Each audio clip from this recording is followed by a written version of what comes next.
Salut, salut, vous êtes sur Semence TV et vous êtes dans l'émission La Caravane du Salut. Et nous rendons grâce à Dieu pour vous qui regardez et qui êtes bénis par cette émission et vous êtes nombreux à expérimenter des transformations dans votre âme et c'est ce qui est important. Et nous sommes là à nouveau ce jour pour pouvoir partager avec vous la glorieuse parole de Dieu. Oui, c'est d'elle qu'il s'agit et c'est pour elle que nous sommes là en ce moment précis. Je voudrais simplement vous rappeler que je suis le révérend Kemayu Paogi Carter et comme je l'ai dit et comme j'ai l'habitude de le dire, je suis pasteur de la mission évangélique Vie et Paix du Cameroun. Et ce jour, nous allons partager à nouveau la parole de Dieu, mais comme à notre habitude, nous allons prier. Alors, là où tu te trouves, tu vas simplement fermer les yeux, tu vas baisser la tête et nous allons élever nos voix vers le Créateur.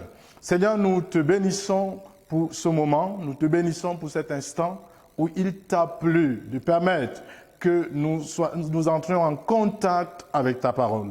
Laisse qu'elle vienne et qu'elle transforme notre vie et qu'elle fasse de chacun d'entre nous ce que toi tu as programmé dans le nom merveilleux de Jésus. Alors, je crois que tu te portes bien et que tu te rends compte que c'est un moment important et je voudrais te rassurer que c'est le moment le plus important de ta vie. Chaque fois que Dieu décide que tu puisses entrer en contact de sa parole, alors cela signifie, cher ami, que ce n'est pas le fruit du hasard. C'est parce que Dieu a un programme et c'est un programme excellent à ton endroit. Alors, nous voulons ce jour lire dans le livre de Marc au chapitre 2 et le message que je me propose de partager avec toi aujourd'hui, je l'ai intitulé « Le plus grand besoin d'un homme ». Le plus grand besoin d'un homme. Je ne sais pas quel est ton plus grand besoin. Mais certainement, si je te demandais aujourd'hui, quel est ton plus grand besoin? Oh, je n'ose imaginer la liste que tu vas établir, des choses que tu vas te mettre à écrire, parce que certainement, tu as de nombreux besoins. D'ailleurs, je voudrais que tu saches, il n'y a aucun homme, qui qu'il soit, qui n'ait pas de besoin. Mais nous voulons voir aujourd'hui le plus grand besoin d'un homme. Et ma prière, c'est que peut-être tu te reconnaisses en cet homme et que comme cet homme a eu le privilège de voir son plus grand besoin te rencontrer, que toi aussi, ton plus grand besoin soit rencontré, cher ami.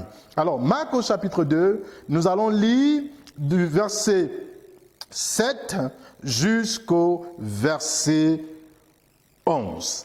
Marc chapitre 2, les versets 7 jusqu'au verset 11. Je vais lire dans la version 8 secondes de la Bible et je voudrais te le rassurer encore, ce n'est pas la seule version de la Bible qui existe. Alors, il est dit ceci, cher ami. Comment cet homme parle-t-il ainsi? Il blasphème. Qui peut pardonner les péchés si ce n'est Dieu seul? Jésus, ayant aussitôt connu par son esprit ce qu'il pensait au-dedans d'eux, leur dit: pourquoi avez-vous de telles pensées dans vos cœurs? Lequel est le plus aisé de dire au paralytique, tes péchés sont pardonnés, ou de dire, lève-toi, prends ton lit et marche? Or, afin que vous sachiez que le Fils de l'homme a sur la terre le pouvoir de pardonner les péchés. Je te l'ordonne, dit-il au paralytique, lève-toi, prends ton lit et va dans ta maison. Alors, rappelle-toi, nous avons dit qu'aujourd'hui, ce que nous allons aborder, c'est le plus grand besoin d'un homme. Je crois que tu es un homme. Et quand je parle d'homme avec grand H.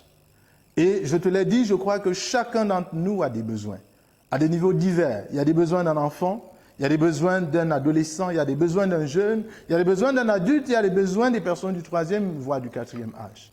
Chacun d'entre nous, que nous soyons riches ou pauvres, que nous soyons noirs ou blancs, que nous soyons africains ou européens, américains, asiatiques, nous avons des besoins divers selon un certain nombre de facteurs. Mais ici, nous voyons un homme qui avait un besoin réel. Et le besoin de cet homme, tout le monde le voyait comme un besoin de guérison. Cet homme était un paralytique.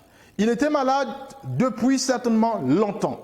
Et dans sa maladie, Comme très souvent, lorsque nous sommes malades, nous avons une réaction qui se veut normale, celle d'aller consulter ceux qui ont reçu la formation adéquate pour pouvoir s'occuper des problèmes du corps.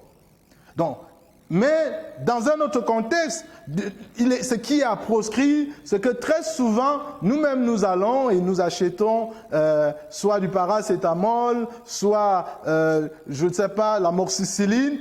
Quelques-uns d'entre nous, malheureusement aussi, ont cette mauvaise habitude que quand ils ne se sentent pas bien, eux-mêmes ils deviennent des infirmiers, eux-mêmes ils deviennent des médecins.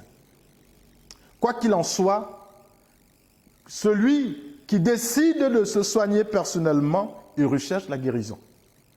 Celui qui décide d'aller vers un personnel hospitalier, également, il recherche la guérison. Lorsqu'on est confronté à la maladie, ce que nous voyons tout de suite, chers amis, c'est un besoin réel, c'est un besoin légitime, c'est celui de la guérison.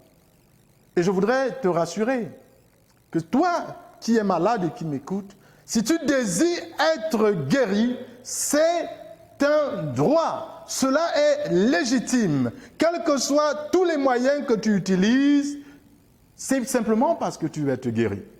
Cet homme, ce sont ses amis qui l'ont conduit à Jésus. Et lorsqu'on l'a conduit à Jésus, on l'a conduit dans une seule pensée. Jésus a la capacité de guérir. On connaissait Jésus comme quelqu'un qui accomplit de grands miracles. D'ailleurs, dans le ministère de Jésus, il a permis que certains qui ne voyaient pas puissent voir.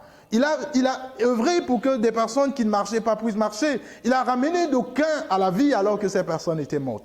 Mais nous découvrons un Jésus extraordinaire qui nous permet de voir en un homme qu'il avait un autre besoin, qui n'était pas simplement le besoin de guérison. Cher ami, as-tu déjà réfléchi là-dessus? Qu'il se peut que ce que tu penses être un besoin n'en est pas un. As-tu déjà réfléchi qu'il pourrait s'avérer que tu n'as pas eu l'opportunité, l'occasion de te rendre compte que ton véritable besoin, c'est autre chose? Nous remercions le Seigneur pour les amis de cet homme qui l'ont conduit à Jésus. Et la Bible nous instruit et nous donne de nous rendre compte que quand Jésus a vu cet homme, il a d'abord loué la foi de ceux qui ont tout fait pour qu'il arrive à Jésus. Mais il a loué leur foi. Leur foi voulait une seule chose, il faut que notre malade reçoive la guérison. Mais quand Jésus regarde à cet homme, Jésus dit quelque chose d'extraordinaire, cher ami. Quelque chose d'extraordinaire. Cet homme n'avait pas juste besoin de marcher. Il était un paralytique, couché sur un lit. Cet homme avait un grand besoin que les autres n'avaient pas pu identifier, que la science, avec toute sa technologie, n'avait pas pu déceler. C'était le problème du péché. Ah oui, cher ami, je peux te rassurer que c'était les péchés de cet homme qui l'ont conduit à la maladie. D'ici, je peux me dire, il y a quelqu'un qui se dit, mais est-ce que c'est sérieux? Peut-on se retrouver malade à cause du péché? Oui, cher ami. Les catastrophes et les calamités que nous vivons au quotidien, je peux te le dire, c'est suite au péché. Dans le programme de Dieu, il n'avait jamais voulu que toi et moi, nous soyons là où nous sommes. Mais c'est à cause du choix et des choix que nous accomplissons tous les jours que parfois nous sommes confrontés à des situations.